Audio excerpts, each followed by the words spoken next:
परमार्थाचं महाधन नेमकं काय असलं पाहिजे हे तुकोबराय आम्हाला या अभंगात सांगतायत.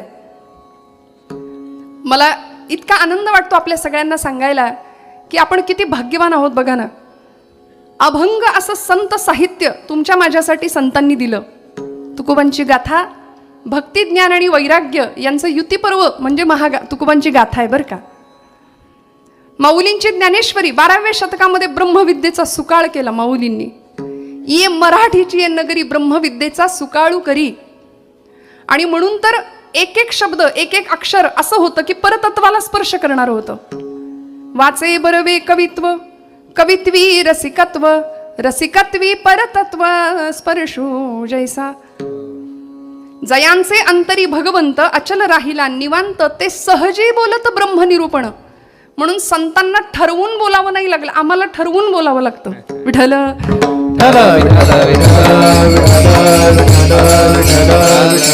संत सहज बोलले. सहज बोलणे हित उपदेश करूनी सायास शिकविती. सहज जरी व्यक्त झाले ना तरी त्यांच्या मुखातनं ब्रह्मनिरूपणच व्यक्त होत होतं, प्रगट होत होतं.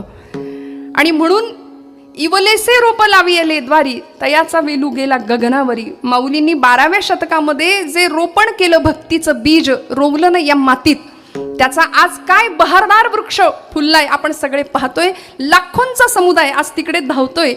आगळं वेगळं ऐश्वर्य या महाराष्ट्राच्या सांस्कृतिक परंपरेचं सगळं जग त्याचं दर्शन घेतंय. आज सगळं जगाने त्याचं दर्शन घ्यावं अशी अवस्था आहे. महाज्ञान देती जगाला अभंग, जया भंग नाही असे ते अभंग म्हटलंय. आज आमचा समाज दुभंग होतोय की नाही. दुभंगणाऱ्या समाजाला अभंग करण्याचं शाश्वत सामर्थ्य जर कशात असेल तर ते संतांच्या अभंगात आहे. म्हणून तर ती अक्षरे नवती देखा, ब्रह्मसाम्राज्य दीपिका, अर्जुना लागी चितकळिका प्रगटली असे. एवढा अधिकार त्या शब्दांचा होता की त्या शब्दाला साक्षात परतत्वाचा स्पर्श होता. म्हणून ती अक्षर असं वाङ्मय ठरलं की 750 450 वर्षानंतर सुद्धा आज मराठी मनाच्या ओठावरती किंवा मराठी मनावर अधिराज्य गाजवणारे जर काही असतील तर ते संतांचे अभंग आहेत. शब्दाचा तेवढा दर्जा आहे. संतांचे शब्द आणि तुमचे आमचे शब्द का अभंगांचाच विचार करावा लागतो कीर्तनकाराला. कीर्तनकाराचं कीर्तन अभंगाशिवाय पूर्णच होऊ शकत नाही, ज्ञानोबा तुकोबांच्या शिवाय. का हो? आमच्या शब्दाला काही किंमत नसते. म्हणून मी नेहमी एक विधान करते, कीर्तनकार हा सर्वज्ञ नसतो. मी सगळ्यांचा मोठेपणा मान्य करून हे विधान करेन की कीर्तनकार हे सर्वज्ञ नसतात, ते पोस्टमन असतात ज्ञानोबांचे तुकोबांचे. पत्र घेऊन फक्त इथपर्यंत यायचं. म्हणून त्या अभंगांचा आधार घ्यावा लागतो, त्याशिवाय कीर्तनाची परिपूर्णता होऊ शकत नाही. आमच्या शब्दांना किंमत नाही, कारण आमचे शब्द सकाळमध्ये छापून आले समजा तर ते संध्याकाळी भेळवाल्याकडे पुडी बांधायला जातील, एवढंच त्याचं आयुष्य असतं. आमच्या कवितेचं आयुष्य एवढंच. आमच्या कविता काय हो त्याचा अर्थ आणि काय त्याचा दर्जा. काव्य करावं माऊलींनी. आर्या मयूरपंतांची सुश्लोक वामनाचा, आर्या मयूरपंतांची ओवी ज्ञानेशाची आणि अभंगवाणी प्रसिद्ध तुकयाची. असा सुंदर अभंग समाजाला दिला. समाज अभंग आणि एकसंध ठेवला. भारतभूमीचं वैशिष्ट्य आहे, संतांची ही भूमी आहे. इथं चमत्कार सुद्धा असे घडले ना श्रोते हो. इंद्रायणीचे पाणी नाही केव्हाच आटले, ज्ञानोबाच्या आळंदीत पाय भिंतीला फुटले, पाय भिंतीला फुटले. सावत्याचा शेतमळा भोळ्या भक्तीने फुलला, जनाबाईच्या जात्याला हात विठ्ठलाने दिला, हात विठ्ठलाने दिला. समतेची देशगाणी येथे पाखरे गातात, मंदिर मशिदीमध्ये हो त्यांच्या मैफिली होतात, त्यांच्या मैफिली होतात. दरीखोरीचे मावळे होते शूरतेचे चेले, हात तुटताच रणांगणी ढाल बनायचे शेले, ढाल बनायचे शेले. ही ताकद या भूमीची आहे, हे सामर्थ्य आहे या भूमीचं. म्हणून आपण भाग्यवान आहोत. मुळात भारतवर्ष सगळं बघा ना, आपण सबंध भारतवर्षाकडे बघा. आज सगळं जग, सगळे देश शांततेसाठी, मानसिक शांततेसाठी आपल्या भूमीकडे पाहतायत. विश्वगुरु म्हणून आपल्या भारताकडे पाहतायत. आणि दुर्दैवानी याची कल्पना भारतीय नागरिकांनाच आहे की नाही हा संभ्रम पडतोय आपल्याला. त्यामुळे या देशात जन्माला आलेल्या प्रत्येकाचा श्वासोच्छ्वास इथल्या जीवित्वाच्या कर्माचा, धर्माचा, शास्त्राचा सगळ्याचा ओघ जातो कुठं तर अध्यात्माकडे. ते वैष्णवांचा वास धन्य भूमी पुण्य देश. किती भाग्यवान आहे आपण बघा. पुण्यात आपण आहोत ना. माऊली सुद्धा म्हणालेत ना, पुण्याची गणना कोण करी. आपण जागे आहेत ना. पुण्याची गणना कोण करी असं म्हटलेत. बरं, असं म्हटलं की लोकांना वाटतं वा वा पुण्याचं वर्णन, पुणे तिथे काय उणे असं म्हणतातच. त्यात चिंचवडचं सांस्कृतिक ऐश्वर्य काय आहे हे सगळ्या जगाला ठाऊक आहे, सगळ्या पुण्याला ठाऊक आहे.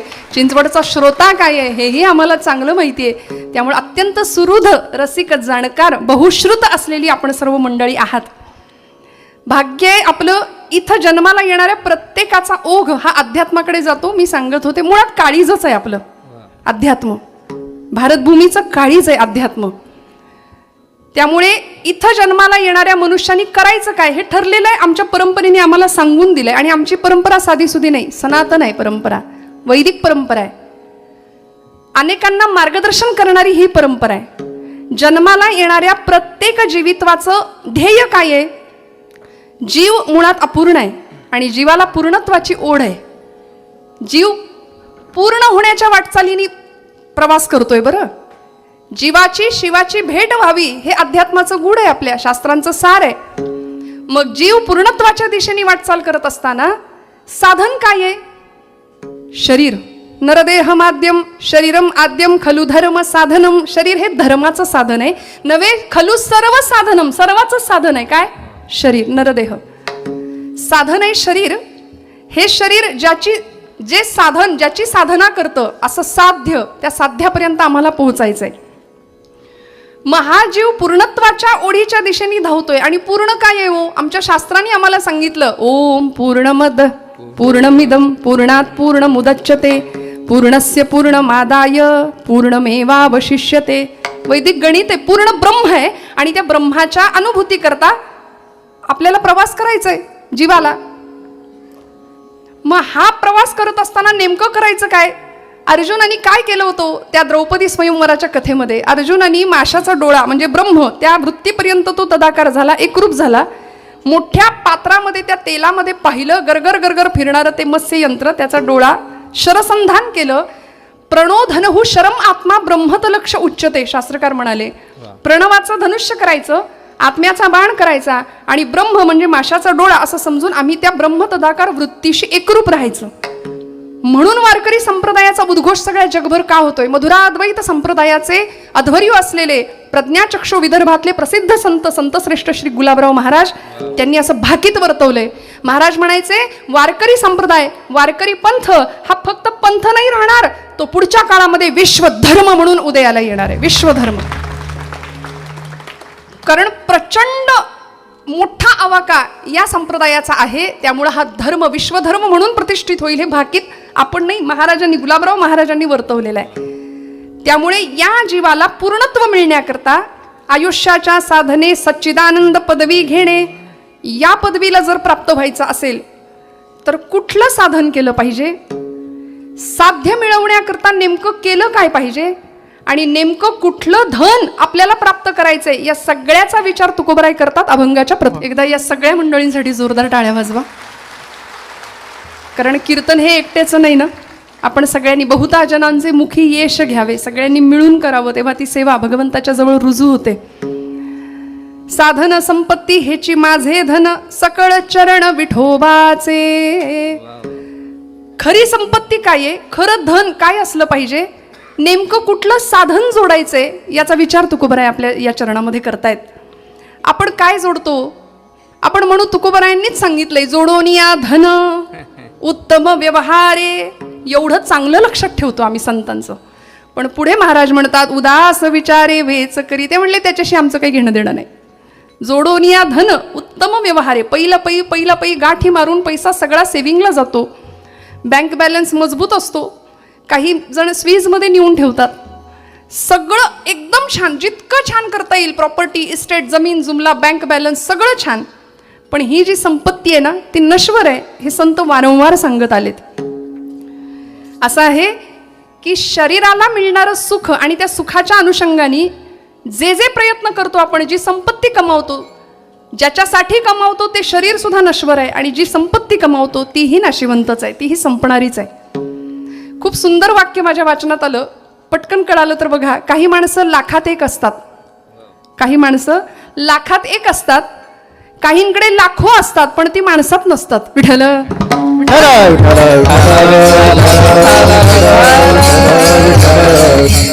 आम्हाला माणसात राहता आलं पाहिजे की नाही.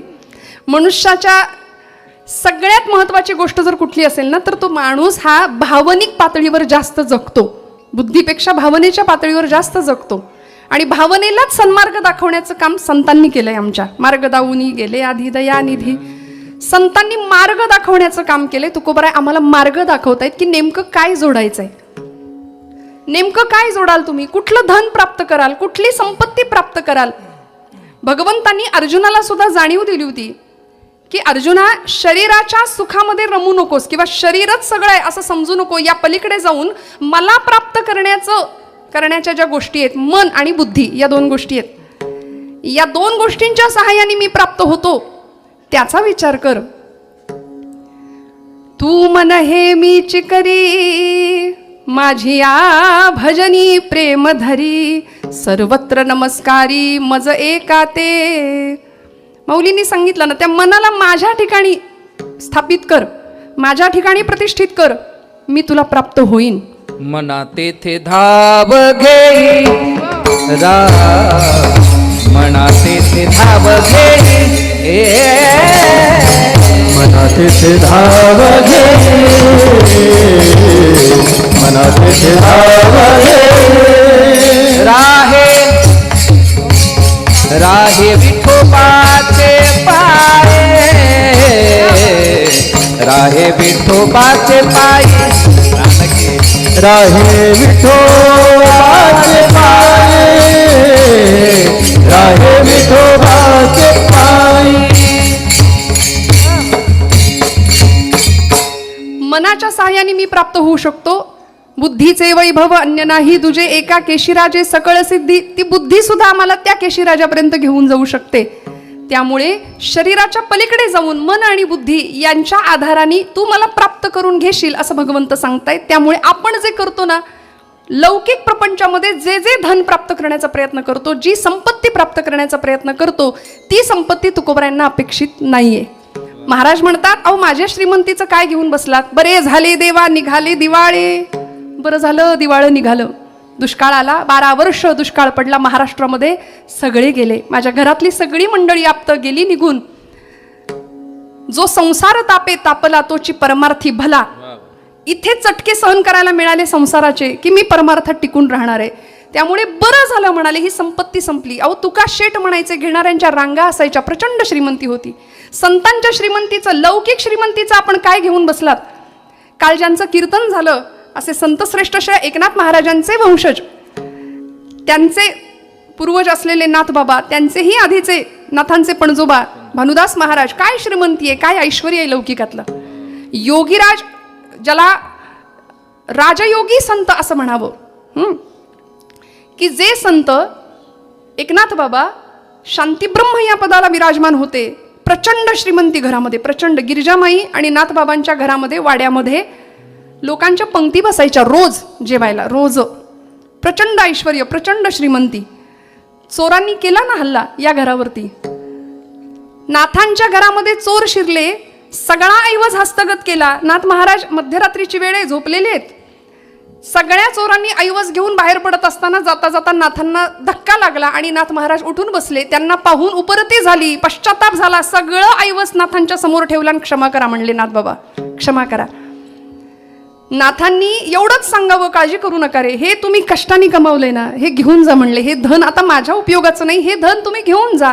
फक्त आता इथून पुढे माझ्या देवाचं, माझ्या हरीचं नामस्मरण करा, की जेणेकरून तुम्हाला आयुष्यात काहीच कमी नाही पडणार. सगळे निघाले.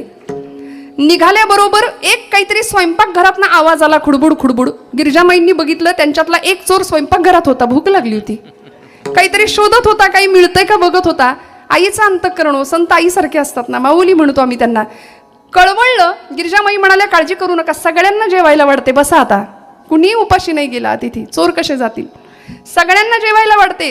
सरपण बघायला लागल्या. पावसाचे दिवस होते, भिजलेलं सरपण होतं. आता सरपण कसं आणायचं चूल पेटवायला, म्हणून नाथांचं ऐश्वर्य चंदनी पलंग होता घरात. आपल्याकडे एक चंदनाची वस्तू असली की आपण किती जणांना दाखवत फिरतो. चंदनाचा पलंग होता, तो कडाकड मोडला, त्याचं सरपण केलं आणि त्याच्यावर अन्न शिजलं. जावयाच्या थाटात चोर सुद्धा जेवले नाथांच्या घरात. विठ्ठल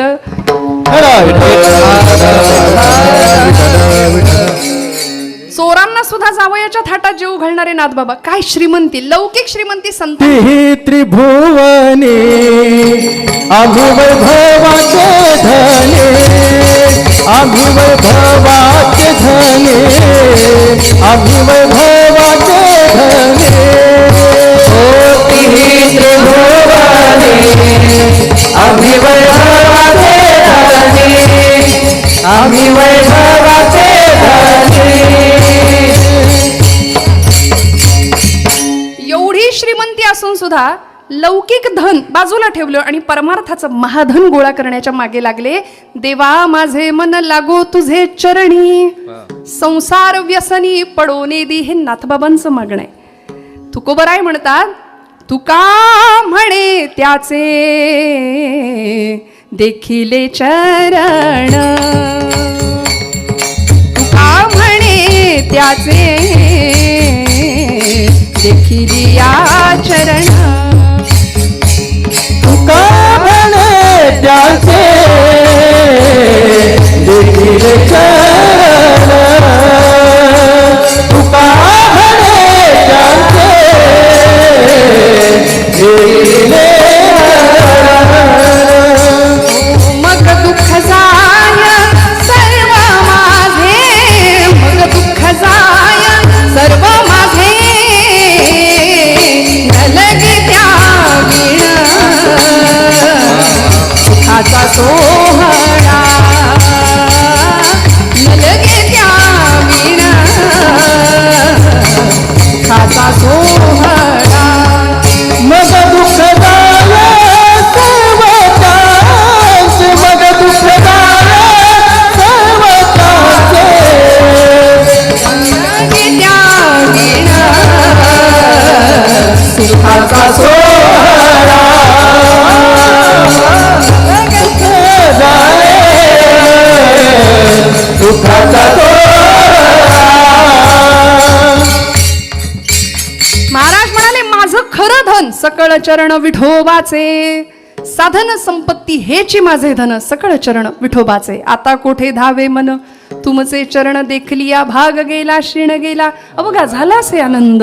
आमच्या आनंदाचं निधान जर काय असेल तर सुखाचा निधी सुखसागर जोडीला.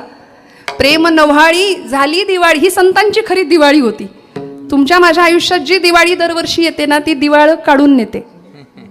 पण संतांची ही दिवाळी होती की संतांनी हे महाधन परमार्थाचं जोडलं, भगवंताला आपलंसं केलं.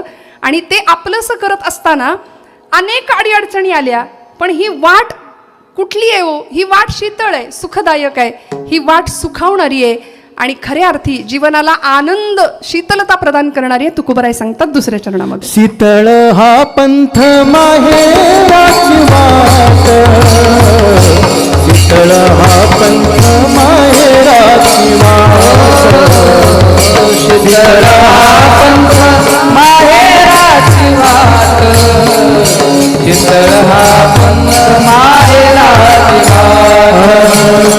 शीतळ हा पंथ माहेराची वाट, शीतळ हा पंथ माहेराची वाट, शीतळ हा पंथ माहेराची वाट, शीतळ हा पंथ माहेराची वाट.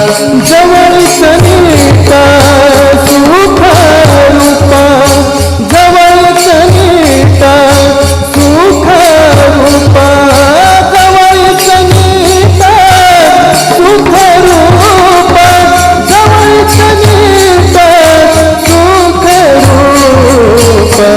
शीतळ हा पंथ माहेराची वाट, शीतळ हा पंथ माहेराची वाट, शीतळ हा पंथ माहेराची वाट, शीतळ हा पंथ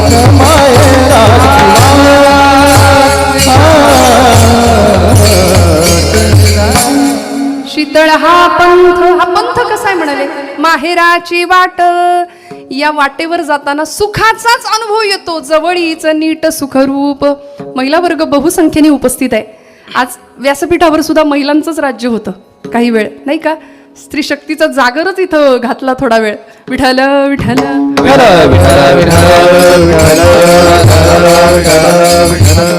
बरं, महिला वर्ग मी गमतीने असं म्हणते, सगळीकडे आपण सध्या आहोत, पुढे आहोत, एसटीत सुद्धा आपणच आहोत, घरात सुद्धा आपलाच आवाज असतो की नाही जास्त, हो म्हणा, आहे की नाही?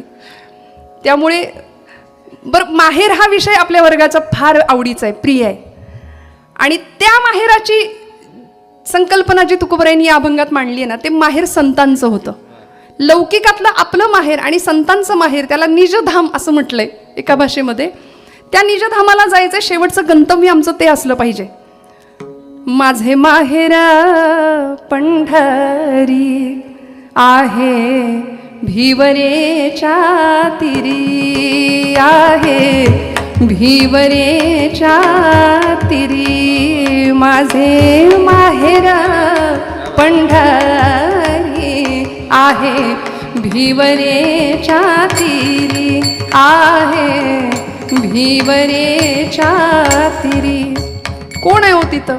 बाप आणि आई माझी विठ्ठल राखुमाई.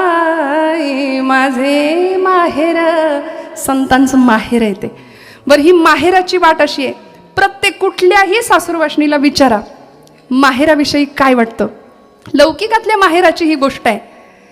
सगळ्या महिला वर्गाला मी एक विचारेन, आपण कितीही आपलं वय झालं तरी सुद्धा लग्नाच्या मांडवामध्ये कन्यादान करताना ढसढसा रडलेला पिता आपण कधी विसरू का हो? नाही ना, कारण हा रस्ताच तसा आहे, ही वाटच तशी आहे. एखादी माहेरवाशीन सासराकडे जाते ना, सासरी जाते, त्यावेळी तिची अवस्था काय असते, तुकोबरायांनी ती अवस्था सुद्धा टिपली. आणि पांडुरंग परमात्म्याकडून सासरी जाताना काय भास होतो, काय भाव निर्माण होतो माझ्या मनात.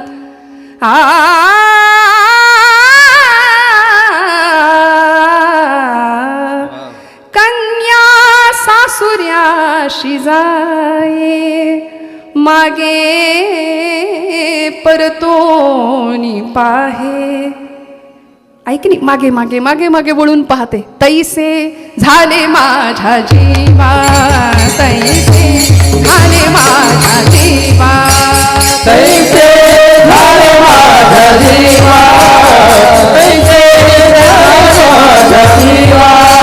केव्हा भेटशी केशवा, केव्हा भेटशी केशवा, तैसे झाले माझा जीवा, तैसे झाले माझा जीवा.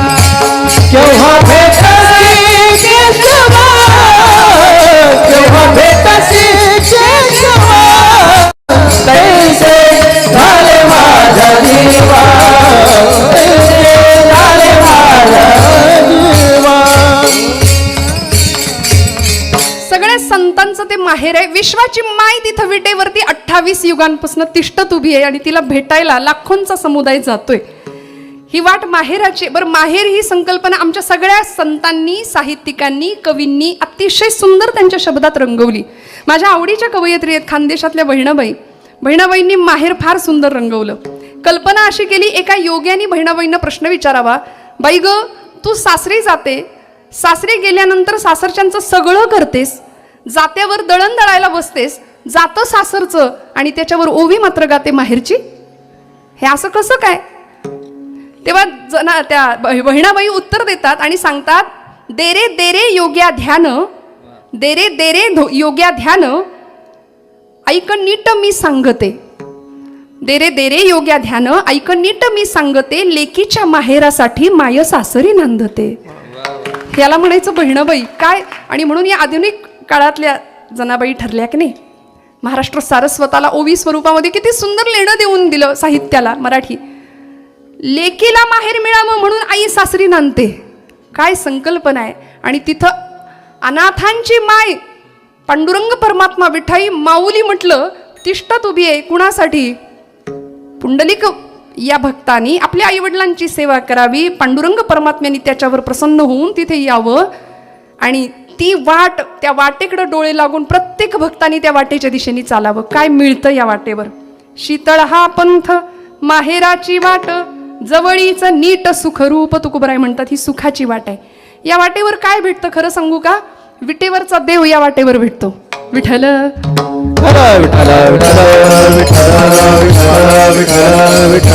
वारीत चालणाऱ्या वारकऱ्यांना प्रत्येकाला विचारावं काय मिळतं, काय मिळतं? फक्त आनंदाची परिभाषा करतात ते. फक्त आनंद.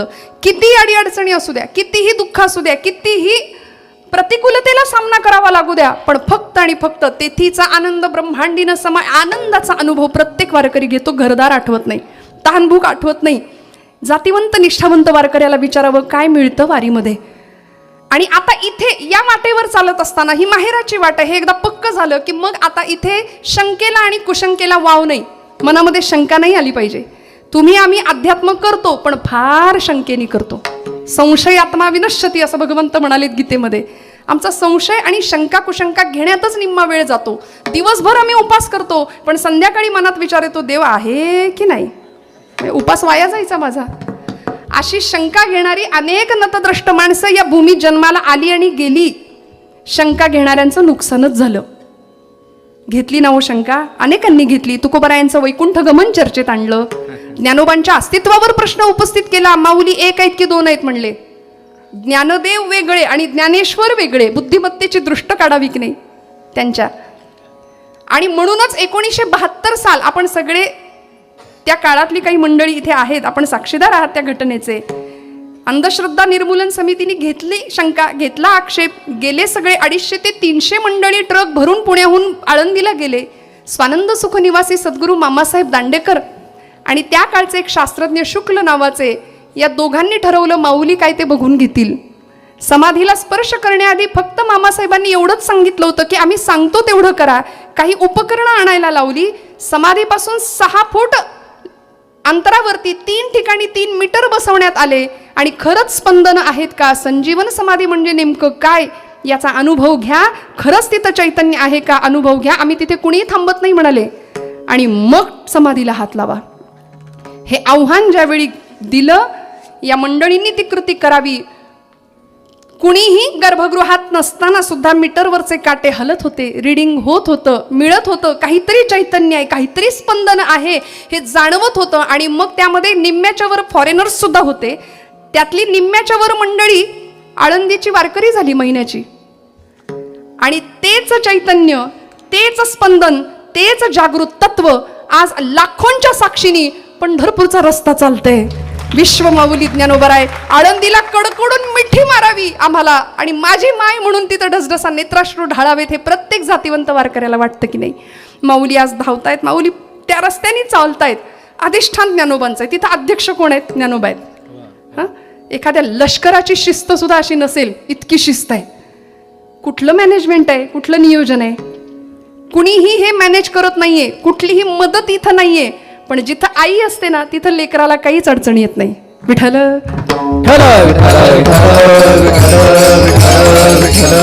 म्हणून माहेराची वाट आहे, माहेराची वाट आहे. शीतळ हा पंथ माहेराची वाट, जवळीचं नीट सुखरूप.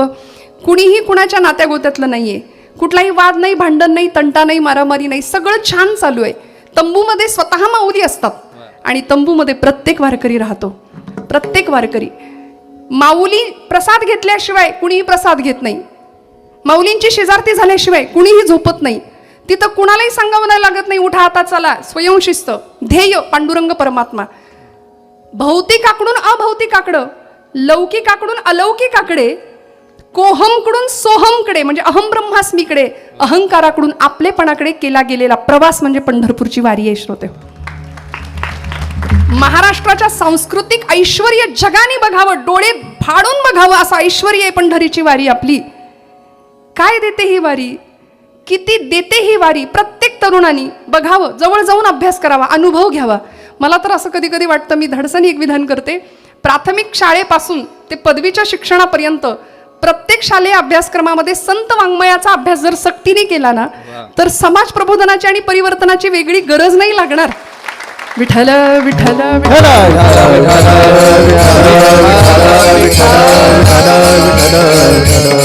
त्यामुळे सुखाची वाट आहे, सुखाचा रस्ता आहे. अजिबात अडचण येतच नाही हो, कितीही आपत्ती येऊ दे, पण आनंदाच्या भरामध्ये ही मंडळी चालत राहतायत का?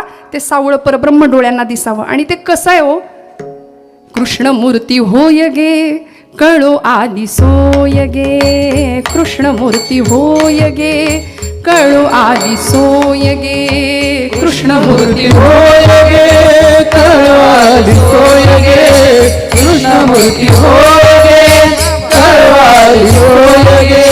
प्राणाचाही प्राणू पाहता, प्राणाचाही प्राणू पाहता, सुख सांगो काय गे, तुळशी माळ गळा गे, कस्तुरीचा तिळा गे, तुळशी माळ गळा गे, गोपीचंद्र टिळा गे, तुळशी माळ गळा गे, कस्तुरीचा टिळा गे, तुळशी माळ गळा गे, कस्तुरीचा टिळा गे. भक्त कृपेची माय गे, ओळखिली विठाई गे, एका जनार्दनी विटे, एका जनार्दनी विटे, जोडीने पाय गे, तुळशी माळ गळा गे, कस्तुरीचा टिळा गे. असं सावळ परब्रह्म तिथं उभं आहे. त्याला पांडुरंग म्हटलंय. पांडुर आहे अंग ज्याचे, असा पांडुरंग. का हो, दिसायला तर तो सावळा आहे, मग त्याला पांडुरंग का म्हटलंय? म्हणाले कृष्णावतारामध्ये त्यांनी गायी राखल्या, गोधन सांभाळलं. रोज संध्याकाळी तो गाई गुरु घेऊन घरी जायचा ना, त्यावेळी गायीच्या खुरांनी उडालेली सगळी माती अंगावर फासायची, म्हणून पुढच्या अवतारात पांडुरंग झाला. सावळा आहे कारण म्हणाले 6 विकारांना त्यांनी आत वळवलंय. 6 विकारांवर ज्याची सत्ता आहे नव्हे, आपल्याला सुद्धा 6 विकारांवर सत्ता स्थापन करायला जो शिकवतो तो सावळा, ते विटवरचं परब्रह्म. मग म्हणाले त्या वाटेने जात असताना करायचं